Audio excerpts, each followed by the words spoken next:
rather brutal hard drive crash last Thursday where I lost everything. Thankfully, I sent a couple rough drafts to Aiden to critique.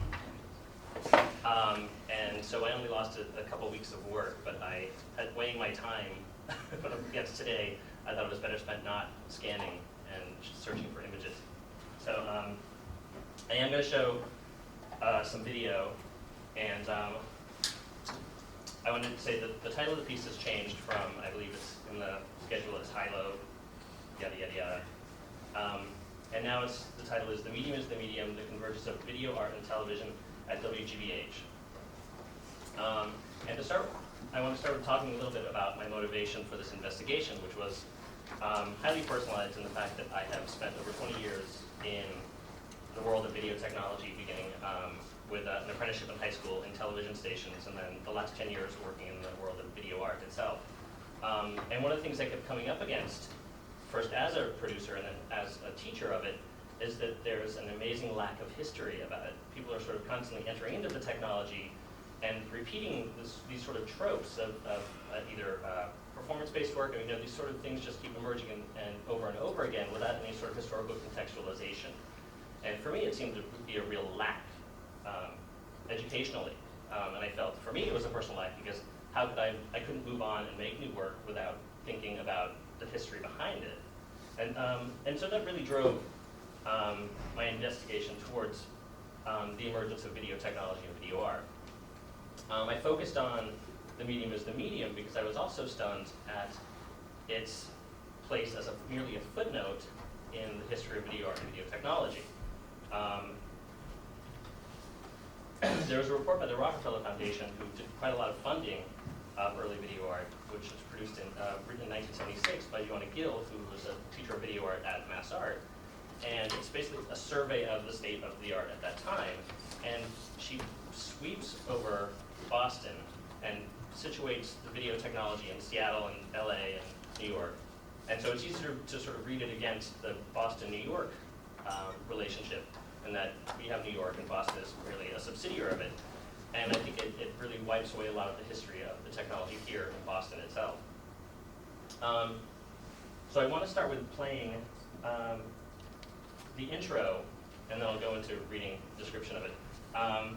So I'll play the intro, and then I'll move forward and I'll play one piece. Unfortunately, on the tape, I'm focusing on Alan Caprow's piece, Hello, and Namjoon Paik's piece. I'm drawing a full blank on Electronic Opera No. 1. But unfortunately, in the tape, on the VCR, it's Caprow's in the beginning and Paik's at the very end. So if there's time, I can fast forward and we can watch Paik's piece. But I'll start with the intro, because it's sort of fascinating how it sets the position of the video.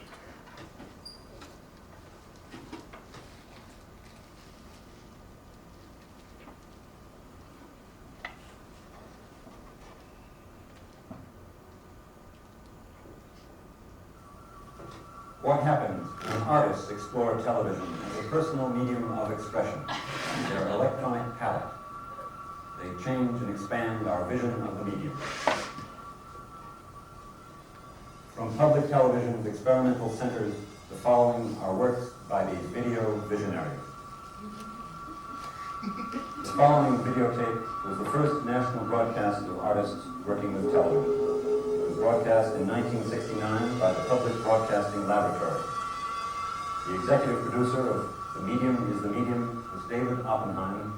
The producers, Ann Gresser and Pat Marks. It was directed by Fred Barzik at the studios of WGBH in Boston. And David Oppenheim does the narration. What happens when artists take control of television?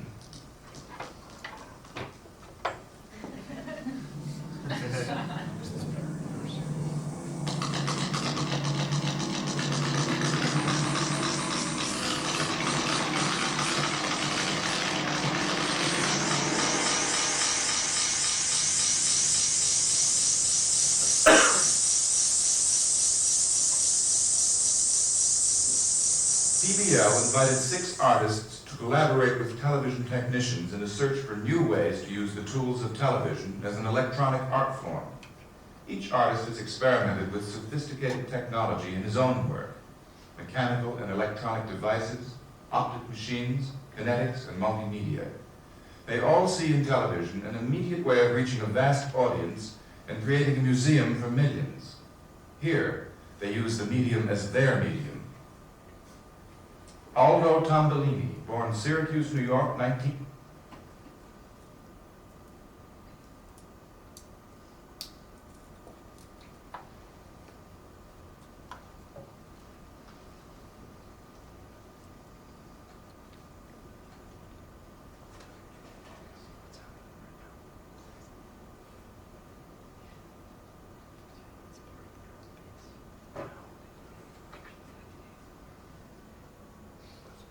Sorry, it doesn't have a time code readout, so I have to just...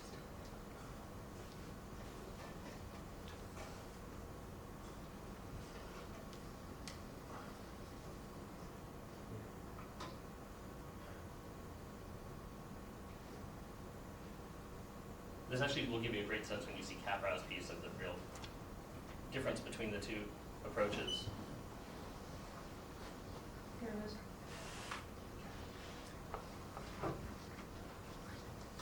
4 locations in Massachusetts.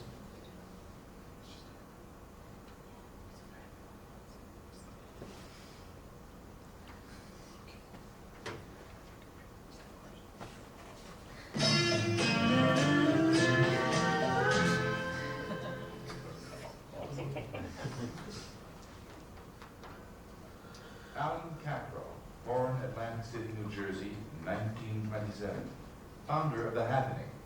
In his telehappening here, he uses 4 locations in Massachusetts, 5 cameras, 27 television monitors, and people trying to get in touch.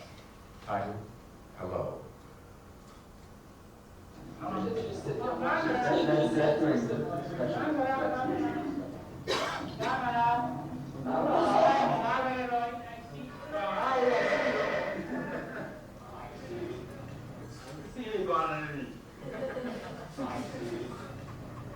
Did they start it? Did they start it?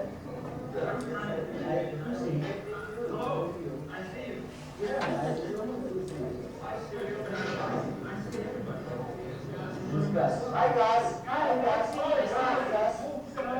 Gus. Hi, Gus. Let me see you. I see you. I see you.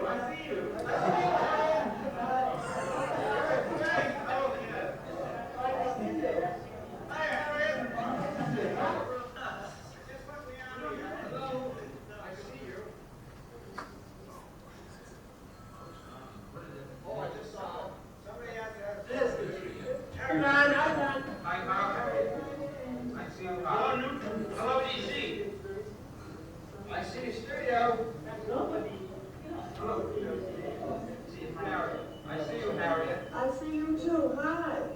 There you are. Yeah. Who are you?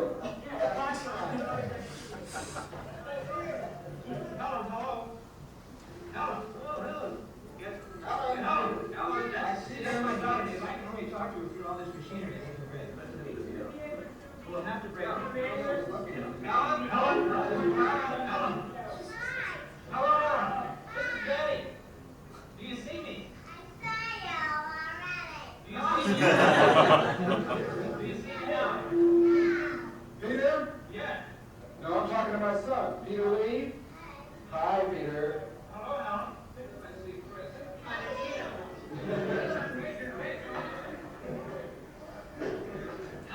Oh, I see you. Oh, it's baby Silver. Alan. Oh,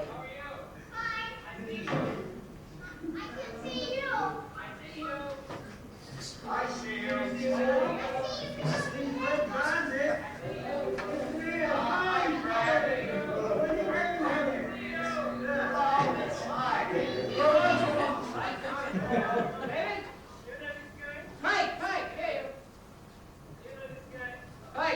Where are you? I can't see you. Mike? Hello? Danny, hi.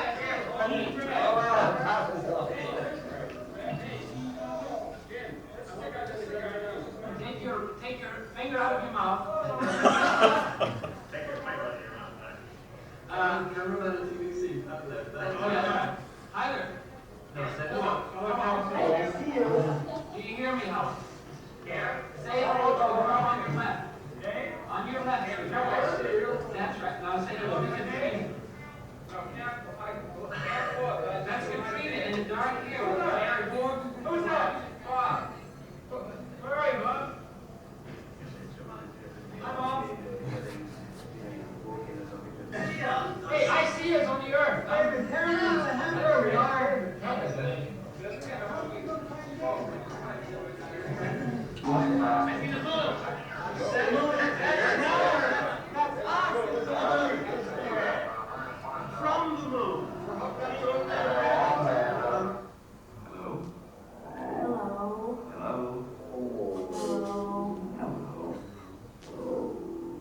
Hello.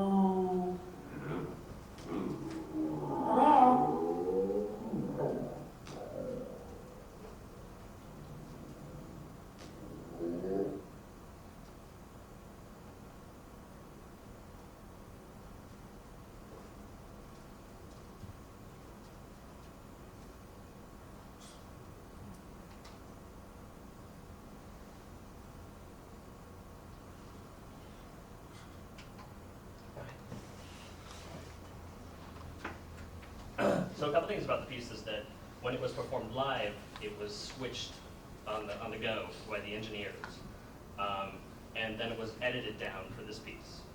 So I think the actual performance was probably half an hour to an hour long, and then they edited to the 6-minute piece here.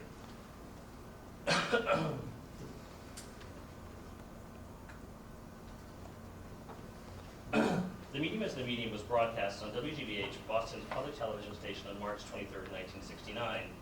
It involved 6 artists whose work ranged from electronically manipulated imagery set to the music of the Beatles to an attempt to close the distance between 4 separate locations through audiovisual technology.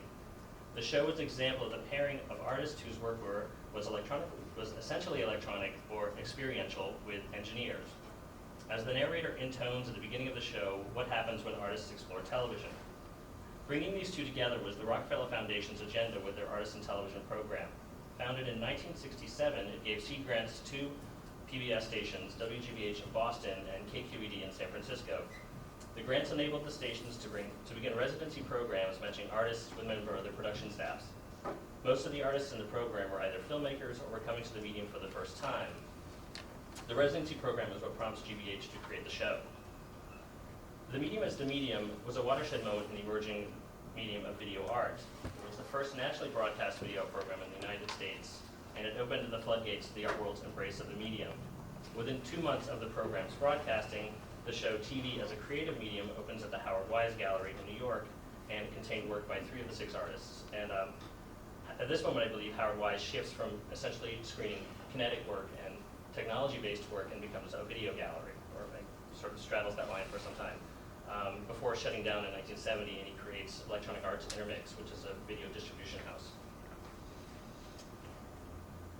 In the next year, Russell Connor of the Rose Museum at Brandeis organizes the first ever museum show containing video work, vision, and television. And it builds and builds from here. Thanks to generous grants from the Rockefeller Foundation, as well as the New York Council for the Arts, which Russell Connor moves onto from the Rose Museum. More artists are given access to equipment that is very expensive and often out of their reach. Within 5 years of the show, video is codified into distinct areas. In his essay, Video Art's Old Wine, New Bottle, in Art Forum of June 1974, Alan Capro identifies these forms as taped art performance, environmental open circuit video, and documentary or political video. The show is also the culmination of several years of technological evolution. By the time of the show's broadcast, video technology had reached a point of relative stability, although there were at least 5 different models on the market in 1969, and none of them were compatible with each other. The first consumer-grade videotape recorders entered the market in 1965 and are still very expensive and quite clunky. There was no way to edit the tapes, and there was actually no viewing infrastructure in place, so literally you taped with it and had to bring the machine if you wanted to show it to anybody. While easy to use, they were often so limited in what they offered to consumers that it truly took an artist to figure out what to do with it. Of course, at the opposite end of the cultural spectrum, the sports fan, sports coach, takes to the technology before anybody else. The videotape recorder's ability to instant rewind and playback was a godsend to sports fanatics and team coaches. And an early story is of Ampex, who's the first corporation to begin marketing videotape recorders, sends a bunch of them to Japan for the Japanese television station NHK. And they begin videotaping sumo wrestling matches because they're so quick, it offered them a chance to replay it over and over and over again, so people had to wait to actively engage with the game. The 6 artists in the medium approached the technology in different ways. Some of them brought with them a background in electronics, like Thomas Tadlock and his Architron, which was a machine that he built that received television signals, and then he did those sort of kaleidoscope piece just before Alan Capra. And Nam June Paik with his robots. Others like James Seawright, Aldo Tambolini, and Nadeau made kinetic sculptures and multimedia pieces, also involving technological manipulations. The one exception was Alan Capra, who, as the founder of The Happening, his work was much more about human interactions than intellectual and technological ones, although his work could arguably be described as multimedia. But as you'll see, or have just seen, he makes the most of his vision for technology. While the title of my thesis is The Medium is the Medium, the convergence of video art and television at GBH, I chose to focus on the work of Nam June Paik and Alan Capra specifically. Their 2 videos are not only a commentary on the potential of video technology, they foreshadow its uses and issues, some of which are only just now arising. Both of their pieces, Capra's Hello and Paik's Electronic Opera No. 1, offer up a means of exploring the concepts that I will spell out below: liveness, the collapse of time and space, and narcissism, as I contextual them, are evident in all of them, or both of them.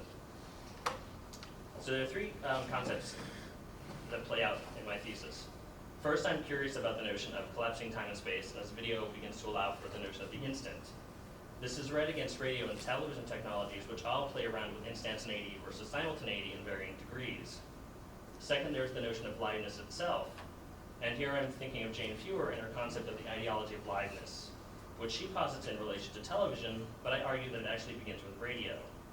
The notion of liveness, as it relates to technology, that relates to a technology that allows for stimulation of liveness once tape recording is perfected.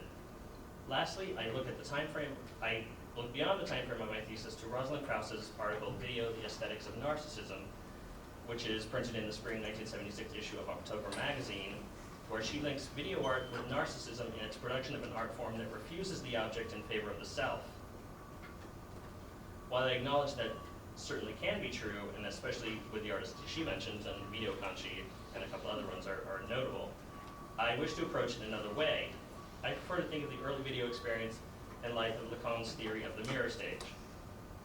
And I just want to go into these 3 a little bit more in depth. With the collapse of time and space, I'm thinking of the literal shrinking of the tape and the slowing of the speed as the tape travels through the machine. The magnetophone, which is the first sort of commercial-driven magnetic tape recorder, had a tape that was 6.5 millimeters wide, and it ran at a speed of 1 meters per second, or 40 inches per second, through the machine. The Norelco, which is one of the first home-directed commercial videotape recorders, has an inch-wide tape, and it runs at 7 inches per second, so it's shifting. It gets smaller and smaller. Then there is the duration of the recording, the ability to replay, re-experience, and then erase and reuse. And lastly, there's the ability to control how time is used, the shifting of one's time from now to later, and also the notion of personal control over one's time. Secondly, there's the concept of liveness. I argue that it originates in radio, where everything was done live, much to the consternation of performers. This gets ingrained with television, where liveness predominates, much like radio, at least until VTR technology is advanced enough, and there are certain outside impetuses that push the technology into use. No daylight savings time, and the actors union threatens to sue over the difference between performing on videotape versus performing for film. Then there is the live moment as a recorded moment. Is it live or is it just pretending to be? Jane Fewer's, and I go back to Jane Fewer's concept of ideology of liveness, which I quote her, "The live program is thus taken as the very definition of television. In this way, television as an ideological apparatus positions the spectator into its imaginary of presence and immediacy." And thirdly, I tackle Krauss's use of Freud's narcissism versus Lacan's mirror stage. Krauss states, and I quote, "The object, the electronic equipment and its capabilities has become merely an appurtenance, and instead video's real medium is a psychological situation, the very terms of which are to withdraw attention from an external object, another, and invest it in the self. Therefore, it is the condition of someone who has, in Freud's words, abandoned the investment of objects with libido and transformed object libido into ego libido. And that is the specific condition of narcissism," end quote. I would argue that a different take on early video opens up a whole other way of reading. In my interviews with video artists, the fascination lay not in a narcissistic fascination for the self or objectness, but in a visual experience of the self in a manner that is more affirmative. Seeing oneself in the video was an affirmation of existence that I read in the context of Lacan's mirror stage, and that it is a misrepresentation. It is the self thought to be whole, and yet it isn't. Certainly those destined to be narcissistic would take to video in that manner, but my problem here is one of the way in which Krauss pathologizes narcissism. To read narcissism in the context of Freud is to read it as an illness, while thinking of it as another encounter with the mirror stage makes it more interesting to me. So now I want to just begin with how my approach. I begin my thesis by splitting it into two avenues of exploration. In part one, I follow the history of magnetic tape from its origins in the shadow of Edison, right up to the debut of the Sony video recorder, the world's first portable videotape recording system in 1965. I look at the cultural shifts that bring about certain successes and failures, and I read this history against the conceptual points noted above. In part two, I examine the history of the artistic uses of the technology in the context of the art and technology movements of the 1960s. I look at the way that video technology emerges amongst this cultural moment. The convergence of artists and engineers comes out in disparate eras across America in the the early 1960s through to the early 70s. And it begins with the NASA art program, which was begun in 1962, and the establishment of the Center for Advanced Visual Studies here at MIT in 1967. Artists and engineers begin to see the benefits of collaboration. This, of course, didn't happen on its own. With these organizations, particular people had the vision to drive it. There were James Dean and Howard Lester Cook at NASA, and Georgi Tepesh at CAVS, and Rauschenberg and Kluber at EAT, which is, trying to do a blank on what the acronym is. Experiments in art and Thank technology. you. Should have wrote that out. I continue by examining the work of both Pike and Capra leading up to the medium as the medium. I also try to contextualize it within a history of the technology itself. And I have found in my investigation that discourses around technological innovation never change. They repeat and recirculate, varying from fear of change to a desire for the new. And I just want to read a little bit about of Capra's description or his intent behind Hello. He wants to use technology to establish a global network of simultaneously transmitting and receiving TV arcades, open to the public 24 hours a day like any washerette. There'd be an arcade in every big city of the world, each equipped with 100 or more monitors of different sizes from a few inches to wall scale, in planar and irregular surfaces. A dozen automatically moving cameras like those secreted in banks and airports, but now prominently displayed, will pan and fix anyone or anything that happens to come along or be in view.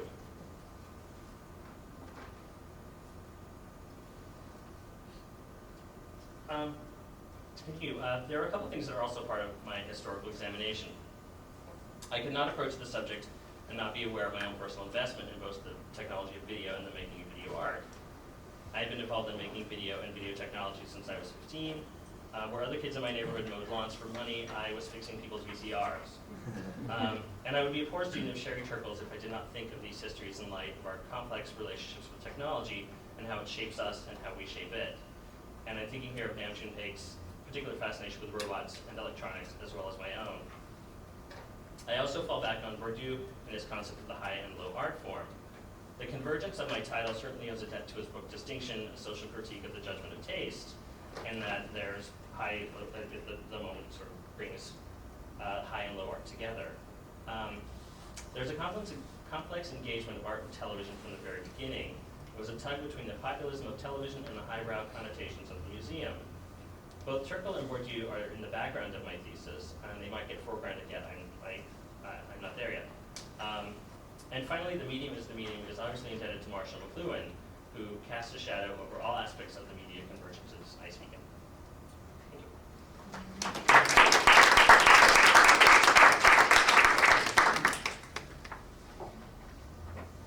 I always see the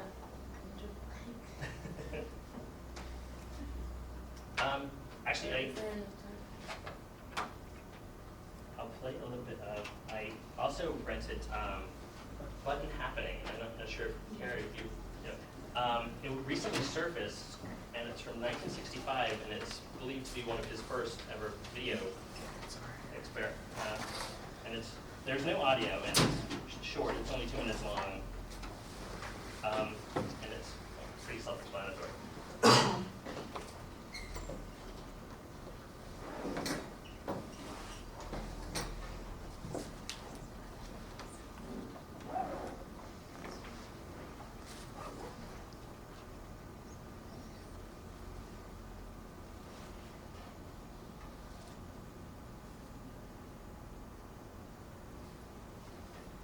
So Pike receives one of his first Rockefeller Foundation grants in the mid-1965, and he pushes his way to the front of the line as they go on sale at a shop called Liberty Audiovisual in Manhattan. Takes the camera, and that day is riding around in a cab and videotapes the Pope. It was the day of the Pope's visit to New York. And that tape hasn't surfaced, but this appeared within the last year, and the AI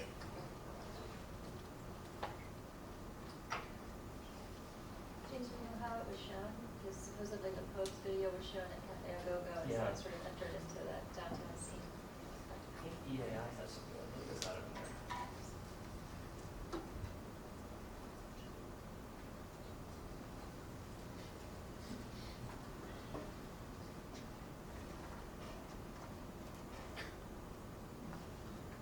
So James, you just focus on this time period? Mm-hmm. Okay.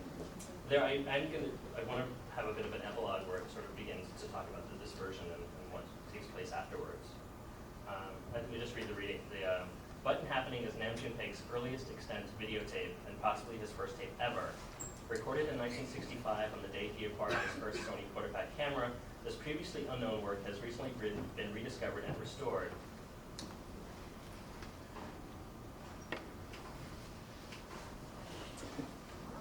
Recorded on computer tape, this technically fragile piece documents a single performance action, Pike buttoning and unbuttoning his jacket.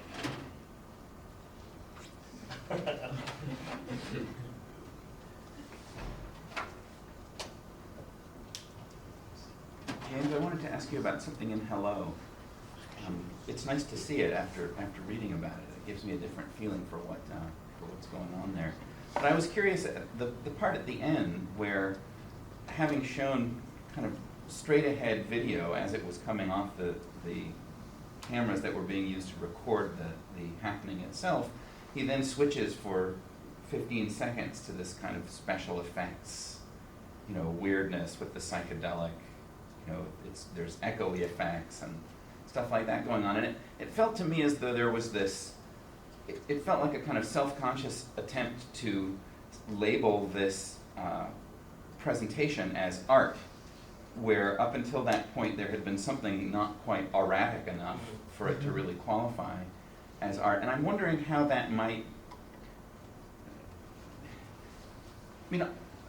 part of, maybe a fourth thing that you could add to your list of 3, I don't know if you want to or not, but add to your list of 3 ways in which you're interested in the question of video as art is the mundanity of it, or the banality of video. I mean, there's a way in which now seeing ourselves on video cameras doesn't really get us all that excited, and it seemed like the idea then in 1969 was the hope that seeing each other, seeing ourselves on cameras was just in itself going to be this kind of momentous event.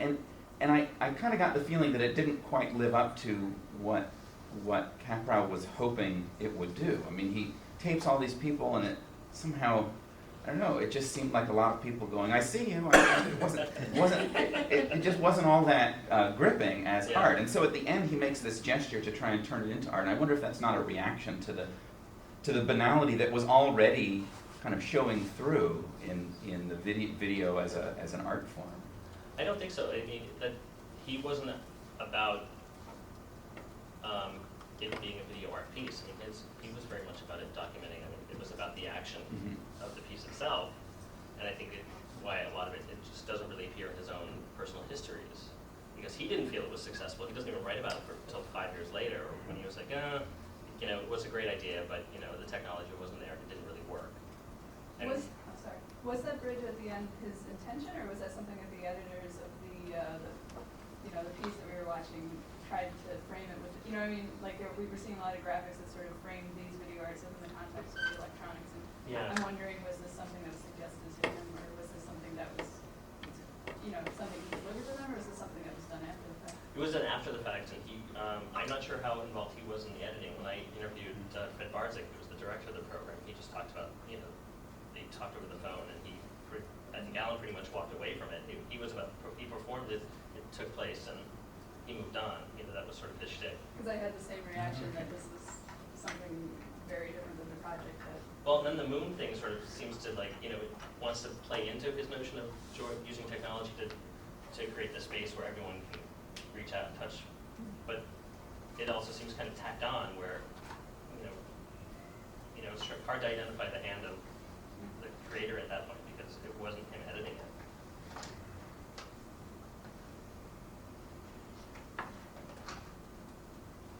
So at the end, you talked about the different domains you're working with, and I guess partly what you separated as domains may in fact be about an intersection. And if you want to talk about someone like Bourdieu and the sort of teasing out of a taste spectrum, I mean, in this point in particular, in the 60s and 70s, where technology enters, it's sort of an interesting element because technology is usually somehow a parallel domain or an other domain than the domain of taste, and yet at this kind of euphoric moment when even NASA is sponsoring artwork.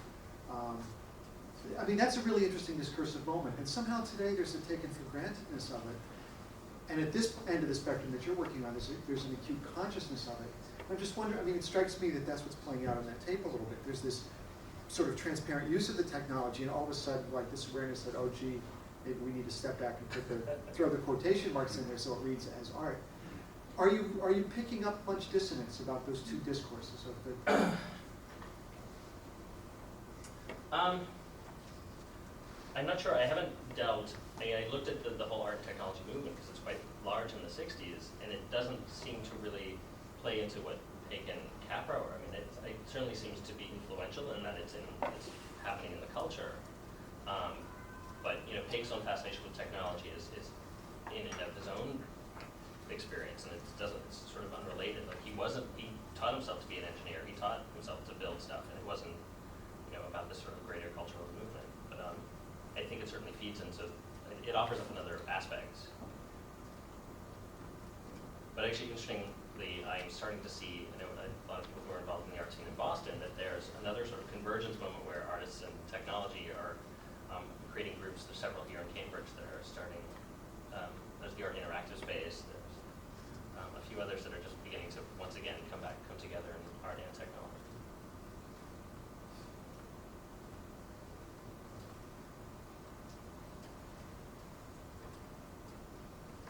James, can you talk more about just the basic structure of Hello in relationship to your question about narcissism, in that it's specifically a piece in which it's about seeing one another, not seeing oneself?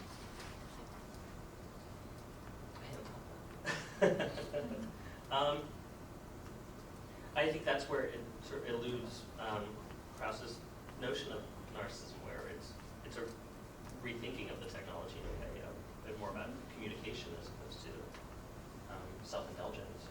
And yet, in a way, it sort of is, because it's Capro's thing. I mean, it's really his own idea, his own way of exploring self-indulgence.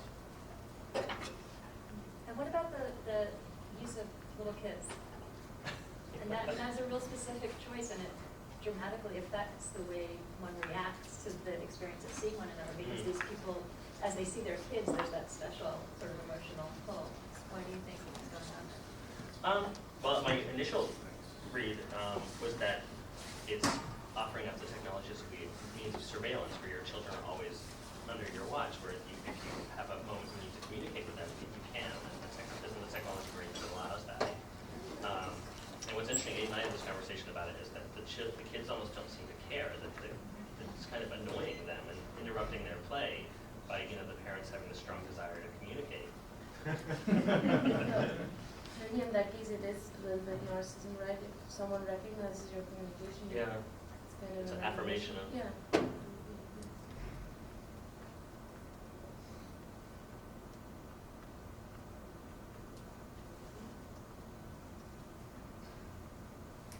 Is there anything about the fact that it was broadcast on television that you want to?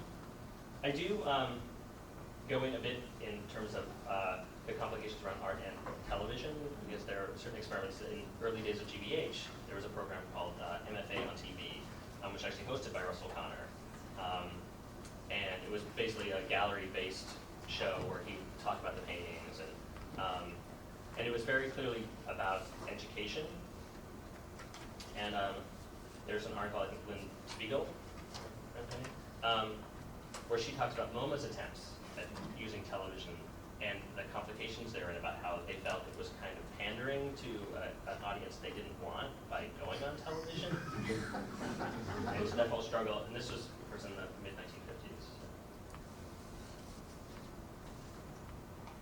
And I think it speaks to the in my epilogue where they were in the split as a video art emerges. There are those who actively engage with television and work specifically about it as